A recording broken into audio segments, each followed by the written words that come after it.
All right, guys, what's up? Welcome back to another episode of Primal Athletics Radio.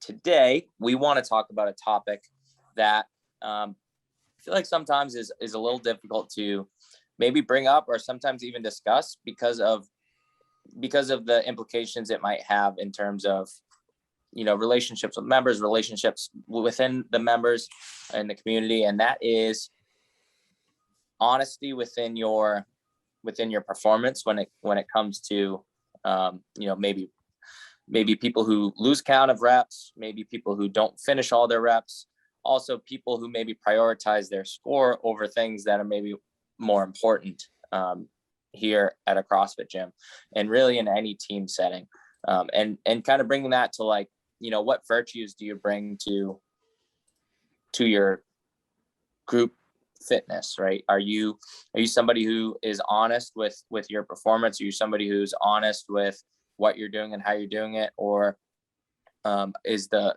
score more important to you than, maybe those virtues? And Eric had a good point right before we started. He said one of the founding principles for CrossFit athletes is virtuosity. And we think of that a lot of times in terms of our movement, making the easy things look or maybe making the really hard things look easy, right? That's how we define virtuosity.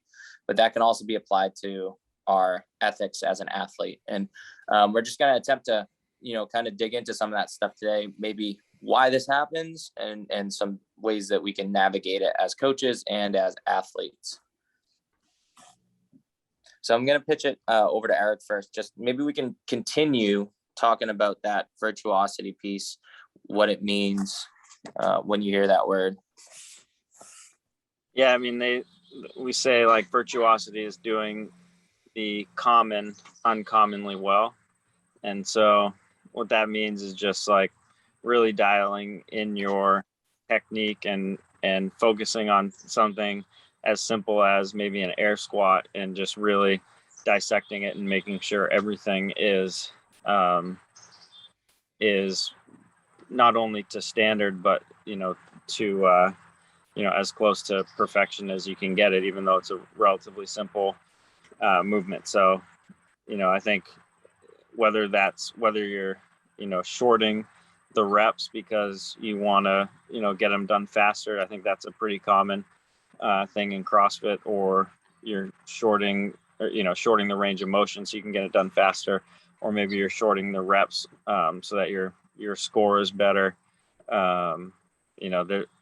Or maybe you're shorting the reps just because you're exhausted and you don't want to do anymore. So, there's, reasons whether they're good or bad for all of those. But yeah, maybe we can kind of go through those. I mean, there's good reasons to short your range of motion in the air squat. Like maybe you don't have full mobility or some sort of injury that prevents you from doing it.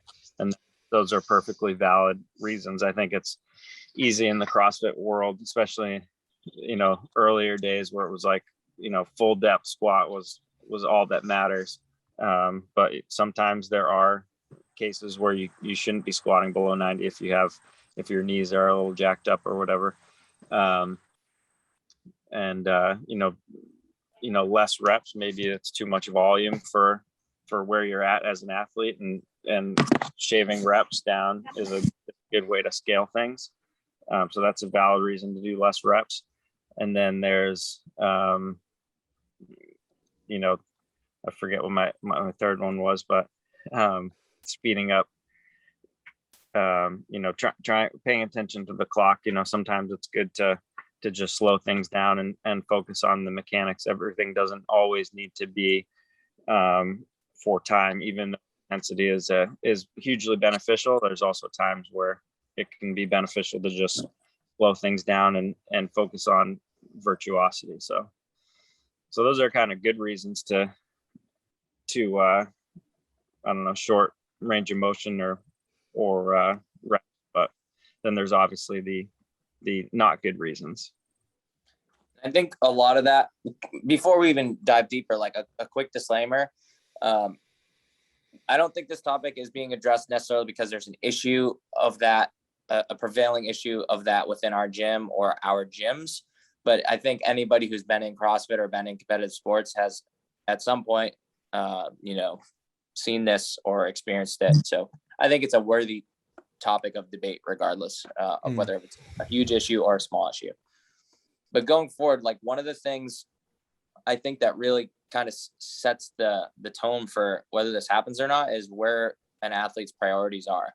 And Eric made a good point of like, if your only priority is to beat the clock every day, then there's probably going to be situations where you may not be holding a high standard on things. Maybe you are, and hopefully you are, but if you're only focused on your score and you're only focused on how your score is comparing to others, which that's kind of a whole nother wormhole we can go down. But if that's what you're focused on, then obviously there's going to at times be, maybe some compromises in your standard. And I think if we're, as athletes, put our focus more on how we move, and also on a bigger level of ethics, what kind of standard we hold ourselves to as people, I think is paramount. And I look at fitness as a way to develop our character, right? It's a tool for molding our character. And if we're not holding a high standard there, then that's not just affecting your fitness, but in my eyes as a coach, that's affecting you as a person. And not to necessarily attack anybody who might, who might have ever experienced this on their end of things, but to just make that clear that it's not just this is my opinion, it's not just your fitness that's being compromised. It's your own character that's being compromised if you're not holding yourself to a high standard. It comes down to that quote, how you do anything is how you do everything, right? And this may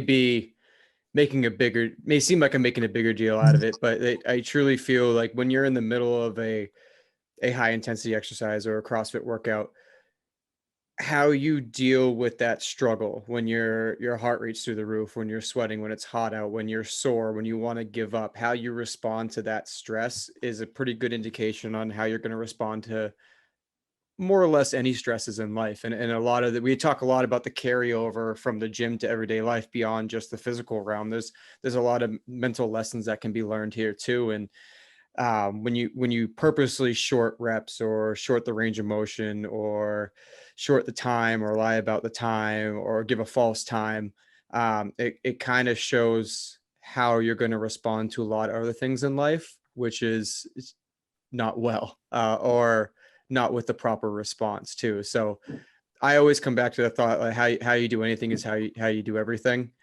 And kind of bringing it back to what you guys are talking about too a little bit, I think right off the bat, when you look at a workout and you kind of you ask yourself, like, how hard should I push it today? Or how fast do I want my score to be? It should always come back to not worrying about the score at the end of the day in the sense of trying to beat everybody, but trying to be the healthiest version of you. So how can I move through this workout with the intensity that the coach described, with the full range of motion for the movements that work within my abilities? How can I work to the best of my ability to push myself and become a better version of myself? And if that means not looking at the clock the entire workout, then that's great. If it means not looking at the people who are next to you, that's even better. Because a lot of the times when you're racing with somebody who's next to you and they don't know you're racing against them, and maybe they're shorting the reps that day intentionally to cut down on the rep scheme because whatever the prescribed reps were too much for them. And now all of a sudden you're racing against them, but they're doing less reps than you, or they're scaling a movement because of an injury. And now you're shorting yourself of a good workout because you're trying to chase this person next to you or chase down a certain time too. So it always comes back to how can you use that workout to your best ability that day to make you a better, well-rounded person, and not turn it into this unnecessary competition either with yourself or someone next to you or the clock. Yeah, I think go ahead, Eric. I think we've talked about before on the podcast of how there's a huge difference between training and competing. And, you know, we should be competing, you know, maybe once, twice, maybe 3 times a year. And the rest of our workouts should be training sessions, right? Like maybe we compete in the open once a year and then maybe do 1 or 2 competitions a year. And that should really be it. The rest should be training. And so when you're training, the priority is, you know, making yourself better. So it's like, if the Patriots, every single day, they just had their offense versus their defense, and they just like every day played a game as hard as they could, and just the offense was constantly trying to beat the defense, they would crash and burn and they wouldn't get any better, right? But if they, when they practice during the week, they do drills, they slow things down, they, work on their weaknesses, so that when, game day comes, that's when they can really push it. And that's a mentality that's really important in CrossFit, because there's a scoreboard every day, but that doesn't mean that it's a competition every day. And so that's something we've talked about before, but it kind of aligns with what we're going at today. If your mentality is more competing, you're going to be more tempted to go to things like shorting reps and range of motion. And I think there's a really big difference too, to note that it's okay to have people that you're competitive with in a friendly manner. Like if the workout calls for a ton of running, and someone else in the gym is a very similar runner to you, you can use their time to maybe help pace yourself or to push yourself a little bit. And that's very different than being super competitive in the sense that, like, I'm going to do anything I have to do to beat their score, even if that means doing less work than them. So we need to make that differential too, of like, we're not telling you to not be friendly, competitive with people in the gym. That community drives us every day, but it's one thing to be competitive and still stay inside your scope of what's pushing you to be the best, and then doing less work. And then you're doing the opposite. You're not getting better, because that person, even though your score on the board, it says you're better, that person did more work than you that day. So they're actually the one that's getting better, and you're the one doing less work. So we kind of got to put that aside and focus on, again, doing what we can to become a better person. And again, that's what translates to our everyday life too. And if we find ourselves as someone who shorts reps or range of motion or cuts down on time, and we find that translating into our everyday life, where we're doing things like that at work as well, or in our personal relationships, it starts with just being honest with yourself in the gym. And you don't need to call yourself out in front of anybody, but call yourself out to yourself, and then just start doing every rep in the gym. Start making sure you're hitting that full range of motion to your ability. Be honest with your scores, and that stuff will translate into your everyday life as well. I think of like motivation behind this issue and why it manifests. And I think from my coach's perspective, a lot of times it's tied to how an athlete identifies themselves and their maybe unhealthy way that they tie their value to what they put on the board, right? And I'll tell you, like, straight up, and I know this is the case for a lot of coaches, me as a coach, I can't speak for everybody, but I do think this is a shared thought. Coaches tend to, like, behind closed doors, really like and support athletes, maybe who aren't the best or don't always have the best scores in terms of performance, but are the most consistent movers, have the most integrity. They're always doing what they say they're doing, and they're doing it with good intentions, right? And that 100 times will beat somebody who's, like, quote unquote, a superior athlete on paper. If you don't have integrity, if you compromise on your movement, if you compromise on, what you say you did compared to what you actually did, it's not going to make coaches think more of you, because your score is great, right? And I think we have a sixth sense for that type of stuff. Like, I do think there's athletes out there who maybe don't think we, have this pre-timing in our head. I'm like, all right, well, this many reps is probably going to take this many time. I know this person, I know how they move. We weren't born yesterday. When we write workouts, we know roughly how long each movement's going to take, how long each set's going to take. So when things are grievous and you're like, oh, it doesn't add up, Even if we don't mention it, we notice. And that kind of can bring us to our next point. How do us as coaches navigate this? All right. Is this something that it's not like in a lot of times, it's not like you're just going to stop the workout, call somebody out, make a fool of somebody. That's not how I roll. I know that's not how we roll here, but how do we navigate this as coaches? Yeah. I'm glad you brought it up. It's something I've thought a lot about over the years, especially recently. And I'll be honest, probably in my early years of coaching and even early years of doing CrossFit, I had a very, very negative mindset attached to anybody who cut reps. It was more or less in my mind, like if you cheat on your time, you're a low moral person, you're a cheater in life in general, and you're more or less a bad person, which is a pretty harsh extreme. I've lessened up on that over the years. I think I've had a bit of a reckoning about rep shaving recently. And you kind of hit the nail on the head when you started talking about this topic, Tyler. And you said the reason why people cheat is because they attach their identity to something, whether it's their score or how much weight they can do or whatever it may be. And I think that is the reason. I think people cheat because they don't believe, and cheat's a strong word. They cut their reps, or they do it because they don't believe that the effort that they put in that day is good enough, or they don't believe that they are living up to the standard that they've either set for themselves or they have perceived that someone else has set for them. And I think a lot of the time it is people who, it can be a lot of people. Maybe it's someone who's new in the gym who is coming from being good at things, and then this is the first time in a long time they're not good at things, and they feel like they need to, in their mind, rise up to a certain standard they're setting. And I think a lot of time too, it is somebody who is good at CrossFit or one of the better athletes who, whether it's they put this on themselves or they think that others have put this standard on them, they need to hit this standard every day of being the best scorer in the box. And like we talked about, we don't care about that stuff. We care about how well you move, how healthy you are.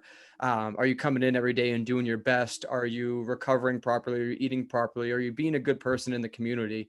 But I think you're correct when you say people do this stuff because they've attached their identity to it. And it comes down to, for whatever reason that day, they didn't feel like they were good enough. So they needed to say a different score or cut down the reps or try to, and that score they gave is in their mind living up to the standard they have set for themselves.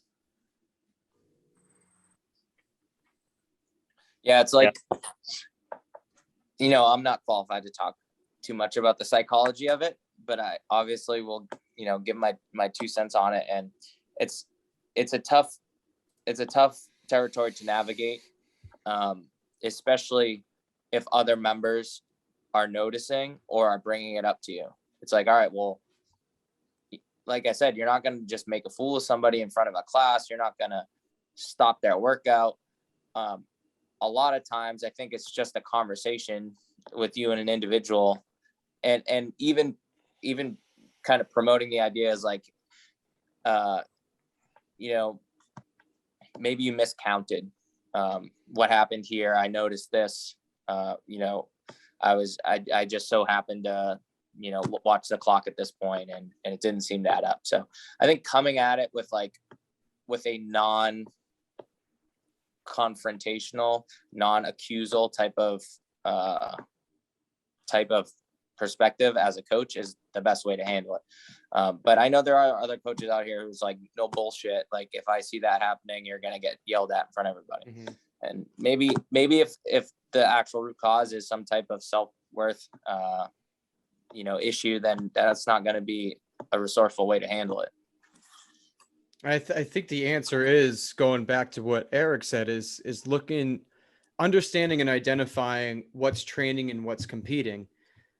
Because people who come to mind that do this type of rep shaving on a regular basis, when I think about what I think they think about that the daily classes are, they think every day is a competition and every day is a test, and they are deathly afraid of failing that test. And that's why those reps get cut, the range of motion gets cut, the time gets cut, whatever it may be. So if we can just shift that mindset into today's just a day for me to train inside of my own abilities, and to still challenge myself. I think that that's the turning point, is identifying that you are welcome here just like everybody else. We're not going to kick you out if you don't get a certain time, even if you think like you didn't do well that day. As long as you came in and you pushed yourself and you worked as hard as you could and you cheered other people along and you were a great part of that community, like we want you there.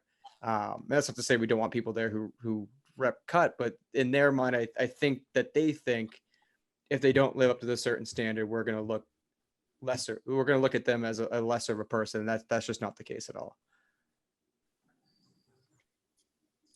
I also think as a coach and how to handle this, a lot of times, for better or for worse, I kind of have this dialogue with myself that like, they're not really hurting anybody else in class. They're not hurting the community per se. The only person that's suffering from their lack of standard is themselves. Mm-hmm. And it's like, it does necessitate a conversation, but doesn't necessitate for them to be, shamed. No. Yeah. And I think I've also seen, which is kind of related, where someone thinks that someone is rep cutting, but maybe they're not. And then it like leads them to be tempted to rep cut because this person's cutting reps and I'm going to cut reps. And that's another thing. It's like staying, I can totally understand why it's frustrating where you give your all and someone next to you, cuts reps and they end up beating your score. Like that's frustrating. But it's also it's more important to just stay in your lane and realize like, I don't know what's going on with this person. I'm going to give my all today and be happy with that, because it can go down the path of like, oh, this person's cutting reps. Now I'm going to cut reps. And I've seen that before too, which is not a good thing. And all you're doing at the end of the day is just taking away from your own fitness, right? What we do in class on a day-to-day basis is your general physical preparedness, is your baseline of fitness. And if we're cutting on that, then we're cutting out on our wellness and our overall health. And when I think it's important to note too, I'm trying to approach this delicately.